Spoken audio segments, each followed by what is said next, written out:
Assalamualaikum warahmatullahi wabarakatuh. Perkenalkan, nama saya Yuliana Safitri. Saya mahasiswa dari jurusan Kesehatan Gigi Poltekkes Kemenkes Jambi, Prodi D4 Terapi Gigi. Pada video kali ini saya akan membahas mengenai tips ataupun cara menjaga kesehatan gigi dan mulut yang baik dan benar. Pada video kali ini sasarannya adalah ibu-ibu yang memiliki anak istimewa ataupun anak berkebutuhan khusus. Dengan tujuan dari video penyuluhan yang saya berikan ini agar ibu dapat menerapkan kepada anak dan lingkungan keluarganya bagaimana cara menjaga kesehatan gigi yang baik dan benar, terutama pada ibu-ibu yang memiliki anak berkebutuhan khusus. Pokok bahasan yang akan saya sampaikan pada video kali ini yaitu mengenai tips ataupun cara menjaga kesehatan gigi dan mulut serta akibat jika kita tidak memelihara kesehatan gigi dan mulut. Sebelum kita membahas lebih dalam materi yang akan saya sampaikan pada video kali ini, sebaiknya ibu-ibu harus mengetahui dahulu kenapa kita harus menjaga kesehatan gigi dan mulut pada anak, terutama pada anak berkebutuhan khusus. Apa alasan sehingga kita diharuskan untuk menjaga kesehatan gigi dan mulut? Nah, alasan kenapa menjaga kesehatan gigi dan mulut itu penting, karena sebagian besar penyakit itu bersumber dari mulut. Kita ambil contoh masalah yang sering dialami pada masyarakat umum, seperti contohnya gigi berlubang, mengakibatkan terjadinya gangguan pengunyahan. Karena saat kita mengkonsumsi makanan itu akan ada rangsangan rasa sakit dari gigi, sehingga membuat kita tidak nafsu makan, ataupun jika kita nafsu nih, tetapi makanan tersebut sulit untuk kita kunyah karena terdapatnya rasa sakit yang diakibatkan rangsangan dari gigi berlubang tersebut. Jika kita tidak mengkonsumsi makanan apapun, itu akan mengakibatkan kurangnya nutrisi yang masuk ke dalam tubuh kita sehingga menyebabkan gangguan kesehatan tubuh lainnya. Jadi ibu-ibu, kesehatan gigi dan mulut ini sangat penting, terutama pada anak-anak yang memiliki kebutuhan khusus ataupun anak istimewa. Peran orang tua sangat penting dalam membantu anak ataupun memperhatikan anak dalam menjaga kesehatan gigi dan mulutnya. Karena kesehatan gigi dan mulut itu sangat penting dalam pertumbuhan anak. Nah, hal seperti ini sering luput dari perhatian orang tua. Bagaimana cara anak menjaga kesehatan gigi dan mulutnya, kebiasaan anak dalam mengkonsumsi makanan sehari-hari yang mungkin bisa mengakibatkan kerusakan pada gigi dan mulutnya. Kenapa pada anak berkebutuhan khusus itu sangat ditekankan peran orang tua dalam membantu menjaga kesehatan gigi dan mulutnya? Karena pada anak-anak seperti ini mereka memiliki perbedaan dari anak-anak pada umumnya. Dari segi fisik, mental, emosional, karena itu sangat berbeda. Hal inilah yang menyebabkan mereka perlu mendapatkan perhatian khusus ataupun perhatian lebih dari peran serta orang tua untuk membantu mereka menjaga kesehatan gigi dan mulutnya agar mereka bisa tetap tumbuh seperti anak normal. Setelah kita memahami betapa pentingnya menjaga kesehatan gigi dan mulut tersebut, selanjutnya kita akan masuk ke dalam pembahasan inti, yaitu tips ataupun cara menjaga kesehatan gigi dan mulut.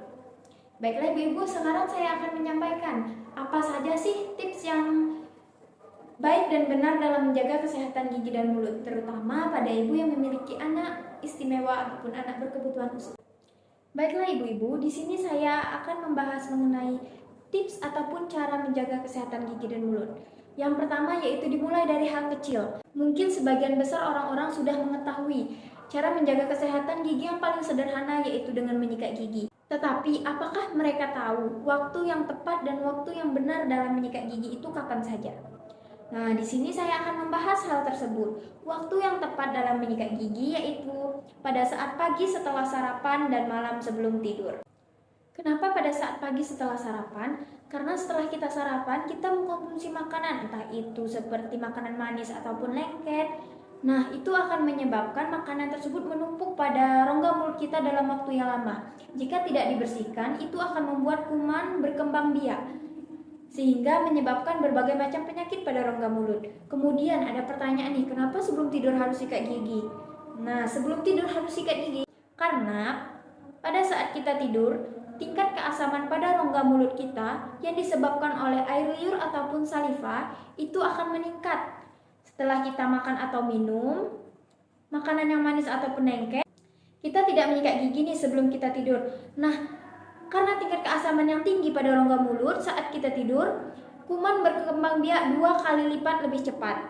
sehingga mempercepat proses terjadinya gigi berlubang jika dibiarkan dalam waktu terus-menerus ataupun dalam waktu lama jika kita tidak menyikat gigi sebelum tidur.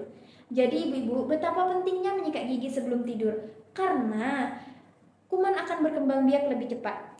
Nah, sekarang kita tahu kan kapan saja waktu yang tepat dalam menyikat gigi, yaitu 2 kali sehari. Yang pertama, pagi setelah sarapan dan malam sebelum tidur. Kemudian nih, tips ataupun cara yang kedua, yaitu kurangi konsumsi makanan yang manis dan lengket. Tentunya pada anak-anak sangat menyukai makanan yang manis dan lengket seperti coklat, susu, permen, dan lain sebagainya. Kebiasaan anak-anak yang sering mengkonsumsi makanan yang manis dan lengket, terutama coklat, permen, itu akan menyebabkan mudahnya terserang gigi berlubang yang diakibatkan oleh kuman berkembang biak lebih cepat. Kemudian, konsumsi makanan yang manis dan lengket dalam waktu terus-menerus itu akan menyebabkan proses gigi berlubang itu lebih cepat. Jadi sebaiknya ibu-ibu harus memperhatikan apa saja yang dikonsumsi oleh anak ibu pada setiap harinya.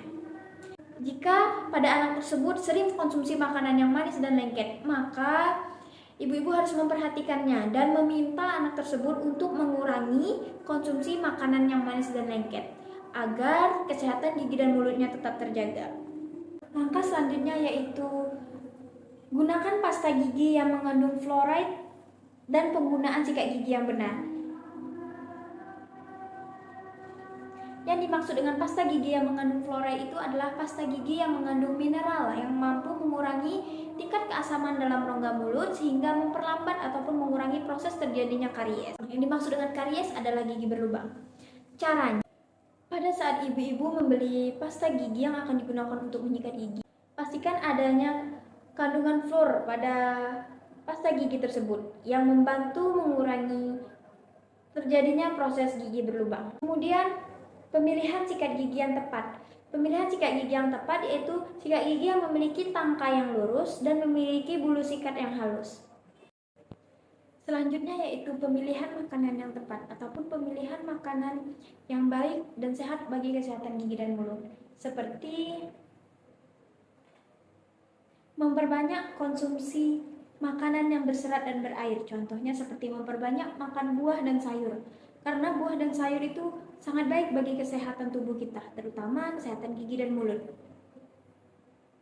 Selanjutnya yaitu yang sering dilupakan oleh masyarakat seperti periksa gigi ke pelayanan kesehatan gigi ataupun ke perawat gigi minimal 6 bulan sekali. Kenapa pemeriksaan 6 bulan sekali kepada pelayanan kesehatan gigi itu sangat penting? Karena untuk mengatasi permasalahan gigi sedini mungkin. Jika ada permasalahan pada gigi seperti gigi berlubang, itu harus segera dilakukan tindakan. Dengan pemeriksaan 6 bulan sekali, kita bisa mengetahui kondisi kesehatan gigi dan mulut kita. Baiklah ibu-ibu, itulah beberapa tips ataupun cara menjaga kesehatan gigi dan mulut yang baik dan benar. Selanjutnya kita akan membahas akibat jika kita tidak memelihara kesehatan gigi dan mulut. Baiklah ibu-ibu, itulah beberapa tips ataupun cara yang bisa kita lakukan ataupun kita terapkan dalam kehidupan sehari-hari untuk menjaga kesehatan gigi dan mulut kita, terutama pada anak-anak berkebutuhan khusus. Akibat yang dapat ditimbulkan jika kesehatan gigi dan mulut kita tidak terjaga. Yang pertama, yang sangat sering kita dengar yaitu adanya penyakit gigi berlubang. Kemudian yang kedua yaitu terdapat bau mulut yang mengakibatkan tingkat kepercayaan diri kita kurang karena terdapat aroma tidak sedap yang keluar dari rongga mulut kita. Dan yang ketiga yaitu karang gigi. Karang gigi yaitu penumpukan plak yang mengeras dalam waktu yang lama dan berwarna kecoklatan. Nah, karang gigi ini disebabkan karena terjadinya penumpukan makanan ataupun sisa-sisa makanan dalam waktu yang lama yang tidak dibersihkan. Jadi nih ibu-ibu, peran orang tua sangat penting dalam menjaga kesehatan gigi dan mulutnya. Kenapa peran orang tua sangat penting? Karena hanya orang tua lah yang mengetahui kondisi anak tersebut sejak ia lahir sampai dia besar.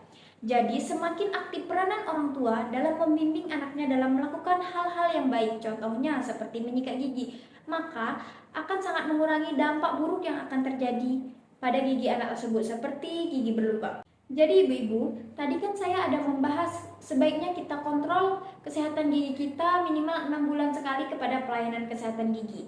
Nah, pada anak berkebutuhan khusus ini, perawatan yang diberikan itu sangat berbeda daripada anak normal pada umumnya.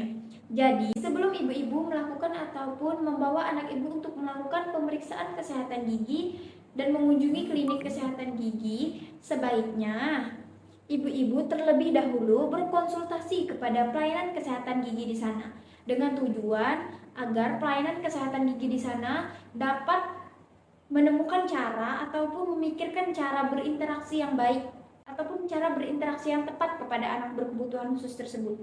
Karena pada anak berkebutuhan khusus itu, tenaga pelayanan kesehatan gigi harus mengetahui riwayat medis dari anak tersebut untuk mengetahui ada atau tidaknya trauma ataupun fobia terhadap tindakan medis yang akan kita lakukan. Serta hal yang sangat penting untuk dilakukan observasi bagi tenaga kesehatan gigi, yaitu mengetahui tingkah laku anak tersebut saat dilakukan pemeriksaan kooperatif atau tidak, serta pemahamannya bagaimana.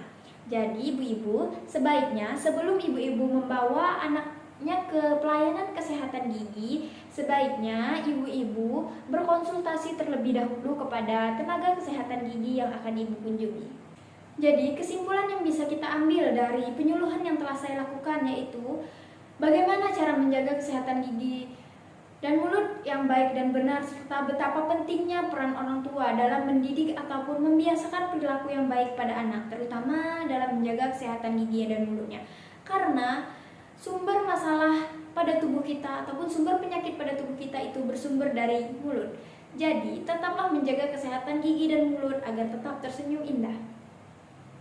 Baiklah ibu-ibu, hanya sekian materi yang dapat saya sampaikan mengenai tips ataupun cara menjaga kesehatan gigi dan mulut, terutama bagi anak berkebutuhan khusus. Semoga apa yang saya sampaikan bisa dilakukan dan diterapkan kepada anak, lingkungan keluarga, terutama pada ibu-ibu yang memiliki anak istimewa. Saya ucapkan terima kasih atas segala perhatian dan wassalamualaikum warahmatullahi wabarakatuh.